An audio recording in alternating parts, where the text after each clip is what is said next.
Fooled by randomness. In a world obsessed with success, one man stood to remind everyone that chance, not genius, rules much of life. Nassim Nicholas Taleb, trader, philosopher, and thinker, wrote, "Fooled by randomness, to expose a truth the world prefers to ignore, that luck often disguises itself as skill, and randomness shapes far more than reason admits." Taleb began with a simple idea. Humans hate uncertainty. Our minds crave patterns and causes, even when none exist.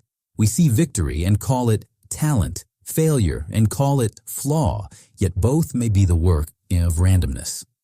We are, Taleb wrote, blind to probability.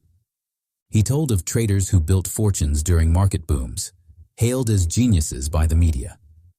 Yet when luck turned, their brilliance vanished. It wasn't that they became foolish. It was that they had never been wise. They had been lucky, not skilled. It's far easier, Taleb said, to be fooled by randomness than to admit it rules us.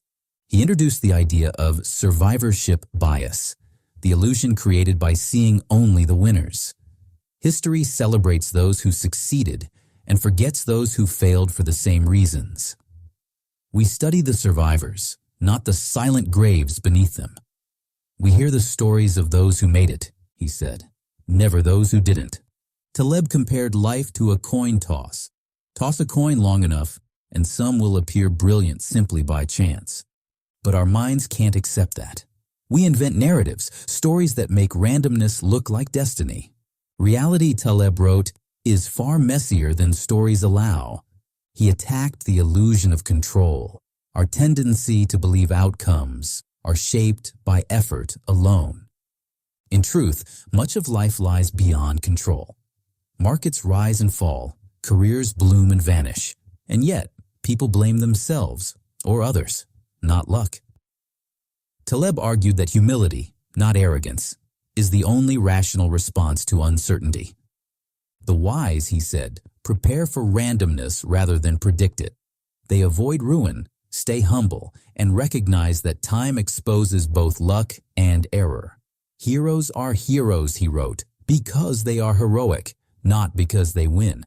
Taleb revealed that success built on randomness is fragile. The market rewards risk-takers when chance favors them, but punishes them brutally when it turns. The true test is survivability. To endure chaos, one must accept uncertainty, not fight it. It is more important, he said, to be anti-fragile than to be brilliant. He described how randomness fools perception even in daily life, how people mistake noise for meaning, trends for truths, and short-term outcomes for skill.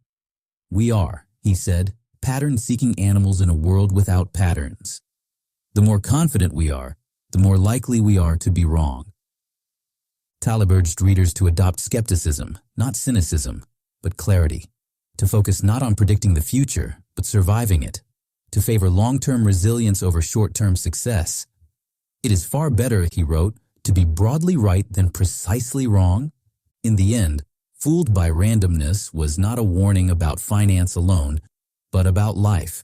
It reminded that humility is intelligence, that luck hides behind every outcome, and that the wisest among us are those who know how little they truly control. Success, Taleb said, is a terrible teacher. It seduces smart people into thinking they can't lose. His message was timeless, that behind every victory, every fortune, every downfall lies the invisible hand of chance.